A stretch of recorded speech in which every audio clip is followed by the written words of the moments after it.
तर बोंदुकरातला गुरुस्थानी मानणाऱ्या रुपाली चाकणकर आणि त्यांची बहीण प्रतिभा चाकणकरांच्या अडचणीमध्ये मोठी वाढ झाली आहे। शिर्डी पोलिसांकडून प्रतिभा चाकणकरांची 8 तास चौकशी करण्यात आली आहे। समता पतसंस्थेमध्ये प्रतिभा चाकणकर आणि कुटुंबियांच्या नावे 4 खाती असल्याचं समोर आलंय।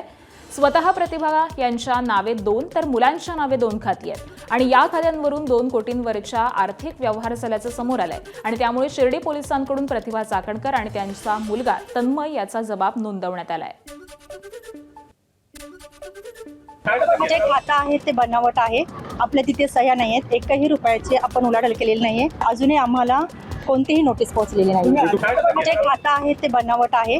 आपल्या तिथे सह्या नाही आहेत, एकही रुपयाची आपण उलाढाल केलेली नाहीये। अजूनही आम्हाला कोणतीही नोटीस पोहोचलेली नाही। त्या ठिकाणी संपूर्ण प्रकरण पाहिल्यानंतर त्यांनी असं सांगितलं की समता पतसंस्थेमध्ये आम्ही कधीही गेलेलो नव्हतो।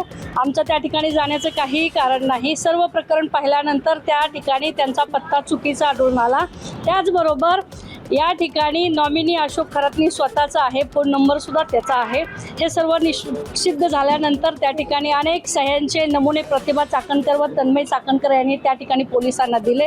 सदरील टायपिंगसाठी या ठिकाणी बराच वेळ लागला आणि हे सर्व खात्रीजमा झाल्यानंतर ते आता बाहेर पडलेले आहेत। पोलिसांना त्या वेळोवेळी सहकार्य करतील आणि तपासामध्ये मदत करतील। एबीपी माझा, उघडा डोळे बघा नीट।